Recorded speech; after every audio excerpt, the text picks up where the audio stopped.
આપની હોસ્ટ અને દોસ્ત કૃતિ. સ્વાગત છે આપનું મંતવ્ય ન્યૂઝની એક વિશેષ રજૂઆત વાનગી શોમાં. ટાઇટલ સ્પોન્સર બાય એલજી બાંધાની હિંગ, essence of authentic taste since 1894, co-presented by Mother's Recipe, પ્રેમનો સ્વાદ. દર્શક મિત્રો, આજે વાનગીના રસોડે જે મહેમાન આવ્યા છે એ આપના માટે જે પહેલી વાનગી લઈને આવ્યા છે તેનું નામ છે ચીઝ કોર્ન બ્રેડ રોલ. હવે આ વાનગી એવી ને કે આપણને જ્યારે બપોરે ભૂખ લાગે ને તો નાસ્તા માટેની બેસ્ટ વાનગી છે અને બાળકોને તો ખૂબ મજા પડી જાય એવી વાનગી.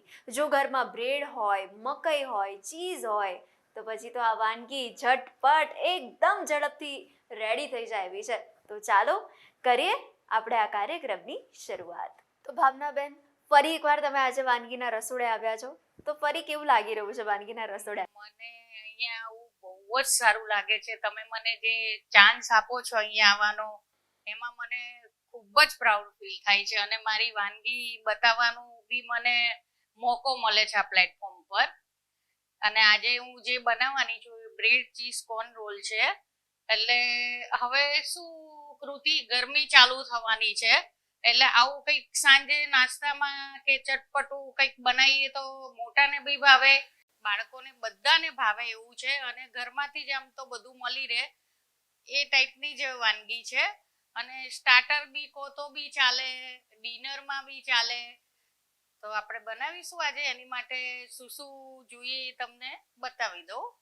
ચીઝ છે, કોર્ન છે. આપણે કોર્નને છે ને બોઇલ નથી કરવાના, કારણ કે આપણે એને ફ્રાય કરવાના છે. એટલે એને ખાલી ચોપરમાં ચોપિંગ કરી કાઢવાના, એકદમ જ ક્રન્ચી રાખવાના, એને એકદમ પેસ્ટ જેવું નહીં બનાવવાનું.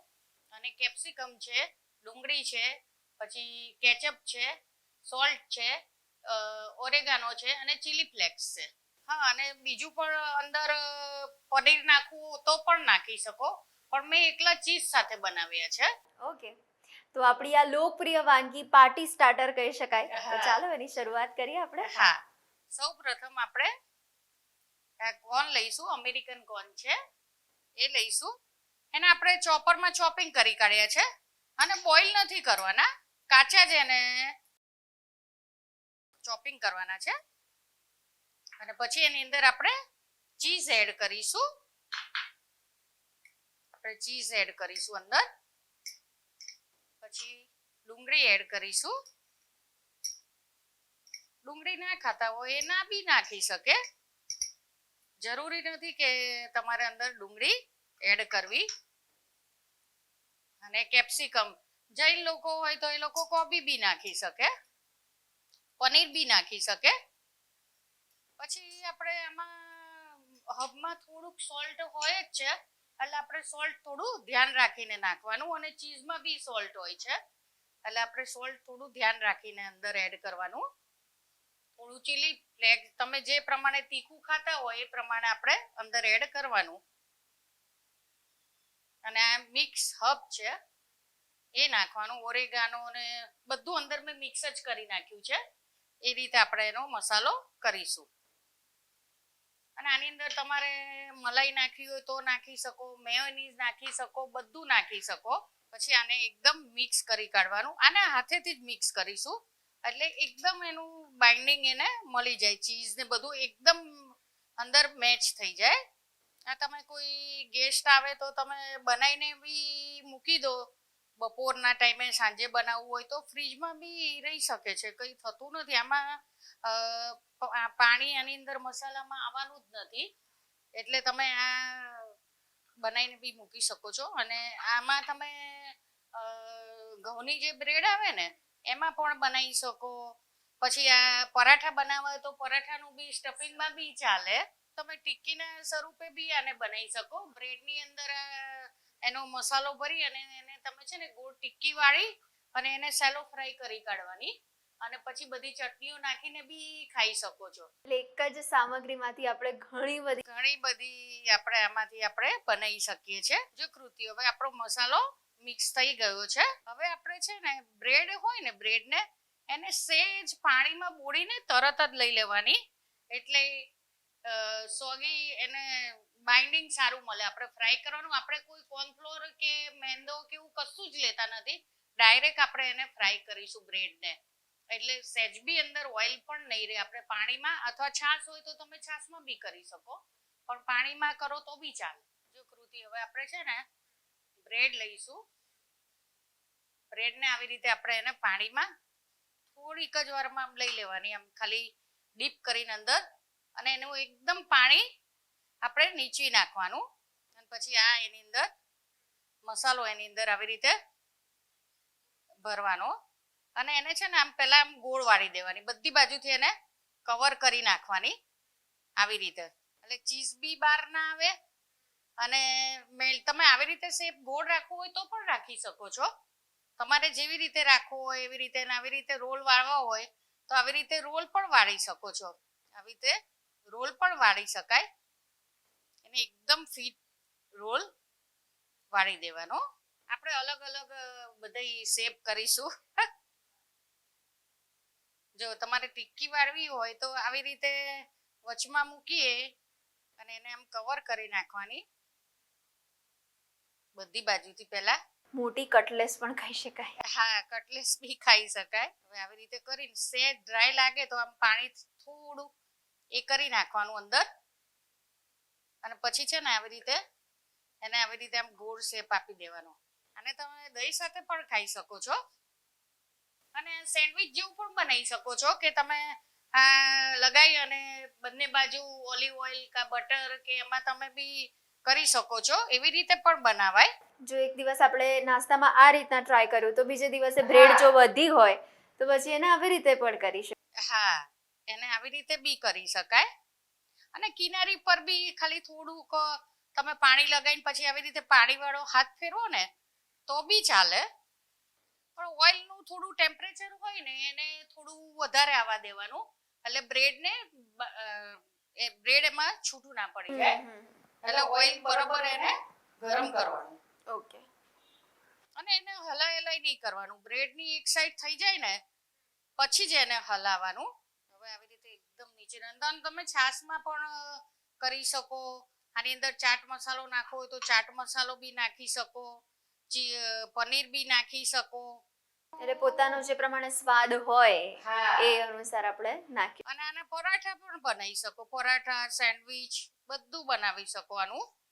તમારે જે રીતે ખાવું હોય એ રીતે તમે કરી શકો છો. અને તમારે એક એક બધી વેરાયટી બનાવીને મૂકવી હોય તો બી એકદમ ડીશ આખી અલગ થઈ જાય. અલગ અલગ વેરાયટીની એક જ વસ્તુમાંથી અલગ અલગ વેરાયટી બને છે. અને સ્ટાર્ટર જેવું બી આમ આપણે લાંબા રોલ બનાવવો હોય સ્ટીકમાં ભરાઈને તો એવી રીતે પણ લોલીપોપ જેવું પણ બનાવી શકો છો. આની અંદર શેઝવાન ચટણી જોડે ખાઈ શકાય. Tomato ketchup, mayonnaise, tomato ketchup એની ડીપ બનાવીને પણ તમે લઈ શકો છો. જેની સાથે તમને ફાવતું હોય એની સાથે તમે લઈ શકો છો. આપણે ટેમ્પરેચર જોવાનું આવ્યું છે કે નહીં, હજી થોડું વધારે એને ગરમ કરવાનું ઓઇલ. જો કૃતિ, હવે ઓઇલ ગરમ થઈ ગયું છે. આપણે એમાં એને ફ્રાય કરીશું. એને હલાવવાનું નહીં બિલકુલ. નહીં તો તૂટી જવાની આપણને. હા, અને ચીઝ છે ને હમ. આવી રીતે અલગ અલગ શેપના કરવા હોય તો પણ તમે કરી શકો છો. વાહ, સ્ટીક પર ભરાઈને તમે એને લોલીપોપ જેવું પણ બનાવી શકો છો. બિલકુલ. ઘણા બધા ઓપ્શન આપે. તમારે જે રીતે બનાવવું હોય એ રીતે તમે બનાવી શકો છો. યસ. થોડી વાર થાય ને પછી એને જોવાનું કે થયા છે કે નહીં. ઓકે. જો હજી થોડાક બ્રાઉન કરવાના, હજી થોડીક વાર છે. એટલે એકદમ થોડા બ્રાઉન થવા દેવાના. અને કોર્ન તો નાના બાળકોને બહુ જ ભાવે છે. એકદમ. યસ. આની જોડે તમે કોર્ન ચાટ બી બનાવી શકો, એટલે સરસ જ લાગે એની જોડે. અને આમાં આપણે બાઇન્ડિંગમાં કશું જ લેવાનું નથી કે તમે કોર્નફ્લોરની સ્લરી કરો ને એ બધું બનાવો ને એ બધું કશું કરવાનું જ નહીં. એકદમ ઈઝી રીત છે. એટલે હમણાં મન થયું આપણને ખાવાનું ને આપણે એકદમ બનાવી શકીએ ક્વિક રેસીપી. અને ઘરમાંથી આપણને બધું મળી રહે. બિલકુલ. અને એકદમ ટેસ્ટી બને છે. અને કોર્નને છે ને ખાલી આવી રીતે અધકચરા થોડા એને ચોપરમાં ચોપિંગ કરવાના, કારણ કે આખા દાણા હોય ને કોર્નના તો આમાંથી તૂટવાનો ચાન્સ વધારે રહે છે. અને પેલું એને એકદમ પેલા ઝીણા કરી નાખ્યા હોય ને ક્રન્ચી બી ટેસ્ટ આવે અને મસાલો બી મેચ થઈ જાય છે અંદર. જો કૃતિ આ કચોરી જેવો આકાર લાગે અને તમને મેંદાના બ્રેડમાં ના ખાવી હોય તો બ્રાઉન બ્રેડ મલ્ટીગ્રેન હા બધામાં બની શકે છે. બધી બ્રેડમાં તમે આને કરી શકો છો અને પછી અંદર ચીઝ આમ ખાઈએ ત્યારે મેલ્ટ થાય ને તો એ બહુ ખૂબ જ જ સરસ. મજા આવે છે ખાવાની. અને કોણ તો હવે આપણે 12 મહિના અહીંયા મળે છે બિલકુલ. અને હવે ગરમીમાં ઉનાળામાં શાકની ઘણાને બધાને અમુક શાક બધા હા. ભાવતા જ નથી હોતા તો સાંજે આપણે આ બનાવીએ તો મજા આવે ખાવાની. અને આ થોડું હેવી પણ પડે છે. પણ ભળાઈ રહે. હા પેટ પણ ભરાઈ રહે છે અને કંઈક કોઈ ગેસ્ટ આવે તો કંઈક નવું લાગે. તમે અલગ અલગ રીતે એને સર્વ કરો બધું તો ફાઇન જ લાગે છે. જો કૃતિ આવી રીતે ટિક્કી બી આવી કરવાની. તમે કહ્યું તો એ પ્રમાણે કલર પણ આપણે જોઈ શકીએ છે. હા કલર બી આવો એકદમ મસ્ત બ્રાઉન કરવાનો. બ્રાઉન એટલે એકદમ ગુલાબી જેવો કરવાનો એટલે આમ જોઈને ખાવાનું મન થાય. બિલકુલ. નહીં તો એકદમ તમે ફાસ્ટ આપે એકદમ કરો ને તો એ અંદરથી કાચું રહે અને ઉપરથી બ્લેક બ્લેક થઈ જાય એ મજા ના આવે. એટલે તળવામાં ભલે આપણને થોડીક વાર લાગે હા પણ ધીરજ રાખવી પડે. ધીરજ રાખવાની તળવામાં થોડી. જો કૃતિ આપણા તૈયાર છે. જો કૃતિ હવે આની ઉપર આપણે ચીલી ફ્લેક્સ ઓરેગાનો ઉપર ભભરાવો હોય તો બી ભભરાઈ શકો તમે. એટલે હું થોડો નાખું છું સરસ લાગે આ અને થોડો પીઝા જેવો ટેસ્ટ બી આવે આનો. પીઝા બ્રેડ આપણે ઘરે બનાવતા હોઈએ છે એના જેવો ટેસ્ટ આવશે એનો. જો તમે તીખું ખાતા હોય વધારે તો ચીલી ફ્લેક્સ વધારે નાખવાનું ઓકે. અને ઓછું ખાતા હોય તો ઓછું નાખો તો બી ચાલે. અને ટામેટો કેચઅપ જોડે આપણે સર્વ કરશું અને તમે મેયો અને ટામેટો કેચઅપ નું ડીપ પણ બનાવી શકો છો. તમને જે રીતે ફાવે ગ્રીન ચટણી જોડે સારું લાગે છે. જો કૃતિ આપણા તૈયાર છે ગરમા ગરમ ચીઝ કોર્ન બ્રેડ રોલ. વાહ. તો દર્શક મિત્રો ખાસ આપના માટે ચીઝ કોર્ન બ્રેડ રોલ બની ચૂક્યા છે. ગરમા ગરમ છે, એકદમ ક્રિસ્પી ટેસ્ટી મસાલેદાર, નાસ્તા માટે સર્વશ્રેષ્ઠ વિકલ્પ કહી શકાય. તો અચૂકપણે તમે ઘરે ટ્રાય કરજો, બનાવીને પછી અમને પણ જણાવજો કે કેવા બન્યા હતા ચીઝ કોર્ન બ્રેડ રોલ. હવે હું તો ટેસ્ટ કરવા જાઉં છું પણ તમે ક્યાંય જતા નહીં. મળીએ છીએ આપણે એક નાનકડા બ્રેક બાદ અને બ્રેક બાદ બીજી પણ મસ્ત મજાની રેસીપી શીખીશું. કોર્ન ચીઝ બ્રેડ રોલ બનાવવાની સામગ્રી: અમેરિકન કોર્ન, ચીઝ, કેપ્સિકમ, ડુંગળી, બ્રેડ, ઓરિગાનો, ચીલી ફ્લેક્સ, મીઠું, ટોમેટો કેચઅપ.